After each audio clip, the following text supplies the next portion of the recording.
దళిత బలహీన వర్గాల వికాసానికి పూలబాట వేసి దేశ ప్రజల గుండెల్లో చిరస్థాయిగా నిలిచిపోయిన మహోన్నత వ్యక్తి డాక్టర్ బిఆర్ అంబేద్కర్ అని వైఎస్ఆర్ కాంగ్రెస్ పార్టీ పిఠాపురం నియోజకవర్గ కోఆర్డినేటర్ వంగగీత విశ్వనాథ్ కొనియాడారు.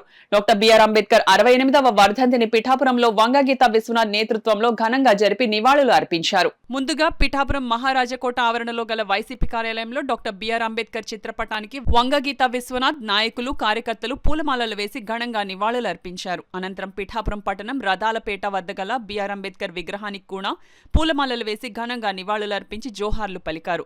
ఈ సందర్భంగా భారతదేశ ప్రజలకు భారతదేశ అభివృద్ధికి డాక్టర్ బిఆర్ అంబేద్కర్ చేసిన సేవలను వంగగీత విశ్వనాథ్ వైసీపీ నాయకులు పలువురు కొనియాడారు. ఈ సందర్భంగా వంగగీత విశ్వనాథ్ మీడియాతో మాట్లాడారు. ఈ కార్యక్రమంలో Gandepalli Bobby, Pithapuram municipal vice chairperson Pachimala Jyothi Appalaraju, Ravula Madhavarao, Kottem Dattudu, Talisetti Venkateswararao, వద్దినేడి Sujatha, వజ్రపు వీరేష్, వజ్రపు బాబీ, బత్తుల రాజశేఖర్, పెదపాటి రాజేష్, ఉలవల భూషణం, బత్తుల సాయి, గుడాల రామకృష్ణ, ఖండవిల్లి చిన్నలోవరాజు, పాలిక ప్రవీణ్, కొత్తపల్లి బుజ్జి, జవ్వాది కృష్ణమాధవరావు, ఆనాల సుదర్శన్, బండి దావీదు, బోనం బుజ్జి, సామరౌతు లలిత, మఠం లోవరాజు, బోనాసుల శివ, జవ్వాది నాయుడు, సురవరపు అయ్యన్న, మొహిద్దీన్, పైల రమేష్ నాయుడు, జహూర్ అలీ తదితరులు పాల్గొన్నారు.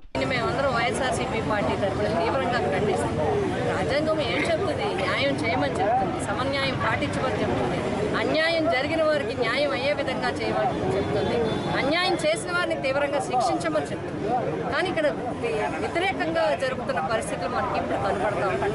ఎందుకంటే ఈ మధ్యకాలంలో ఈ 4-5 నెలల్లోనే మహిళల మీద హత్యలు, అత్యాచారాలు, తీవ్రమైన దాడులు, ఎన్నో వందల కేసులు వస్తున్నా కూడా ఇంకా ప్రభుత్వాలు పట్టించుకోని పరిస్థితులు, అలా మహిళల భద్రతని భయాందోళనలో పెట్టిన పరిస్థితులు. అంతేకాకుండా సోషల్ మీడియా పేరుతో ఎవరైతే ఉత్సాహంగా ఉన్నారో వాళ్ళ మీద తప్పుడు కేసులు, నిజమైన కేసులు అంటే పర్వాలేదు, తప్పుడు కేసులు పెట్టి వారిని రోజుల తరబడి జైల్లో పెట్టి, అంతేకాదు ఒక్కొక్క స్థానంలో తనున్న స్థానంలోనూ తనకు తెలిసిన స్థానంలోనూ కాదు, ఎక్కడో వేరే జిల్లాల్లో కూడా ఒకళ్ళ మీద కేసులు పెట్టి అంటే ఇబ్బందులు పెట్టడానికి, ఆందోళనకు గురి చేయడానికి, ఇవన్నీ కూడా అంబేద్కర్ గారు ఆశయాలకు అనుగుణంగా నడిచే ప్రభుత్వం కాదు అనేది మనకు తెలుస్తాం. కాబట్టి ప్రభుత్వాన్ని కూడా కోరుతున్నాం, అంబేద్కర్ గారికి నివాళులు అర్పించడమే కాదు, ఆయన ఆశయాల సాధనకు అనుగుణంగా మన అందరం కూడా నడవాల్సిన అవసరం, ఆయన ఆలోచన విధానానికి అనుగుణంగా ఈరోజు ప్రభుత్వాలు నడిపించాల్సిన అవసరం. వైఎస్ జగన్మోహన్ రెడ్డి గారు ముఖ్యమంత్రిగా ఉన్నప్పుడు దేశంలో ఎవరూ చేయనట్టుగా అందరికీ కూడా ఇర్రెస్పెక్ట్ ఆఫ్ పార్టీ, ఇర్రెస్పెక్ట్ ఆఫ్ క్యాస్ట్, అందరికీ కూడా అందరి పేదలందరినీ కూడా అంబేద్కర్ గారి ఆలోచనలకు అనుగుణంగా ప్రభుత్వాన్ని నడిపించడం జరిగింది. ఇప్పుడు కూడా అలాగే చేయాలి. ఎవరైతే పేద వర్గాలు, అట్టడుగు వర్గాలు ఉన్నారు, ఈరోజు ఎదురు చూస్తూ ఉన్నారు. మీరే ఎన్నికల్లో హామీ ఇచ్చారు ఈ ప్రభుత్వాలు, మేము వచ్చిన వెంటనే అన్ని ఇస్తామని.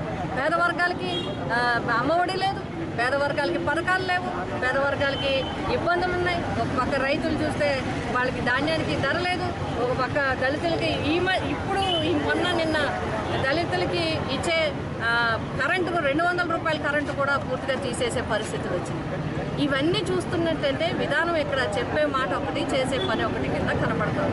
కాబట్టి అట్లా కాకుండా మేము అంబేద్కర్ గారికి నివాళులు అర్పించి వారి సమక్షం నుండి మేము కోరుతా ఉన్నాం, ఈ ప్రభుత్వాలు ప్రజలకు అనుకూలంగా పరిపాలించాలి, ప్రజా ఆశయాలకు అనుగుణంగా, ప్రజల ఆలోచనలకు అనుకూలంగా పరిపాలించాలని చెప్పి, ఆ విధంగా జరగనందుకు మేమందరూ కూడా వైఎస్ఆర్సీపీ పార్టీ పిఠాపురం నియోజకవర్గంలో తీవ్రంగా నిరసన తెలియజేస్తూ మరొకసారి బాబాసాహెబ్ అంబేద్కర్ గారికి హృదయపూర్వకంగా మేమందరం కూడా నివాళులు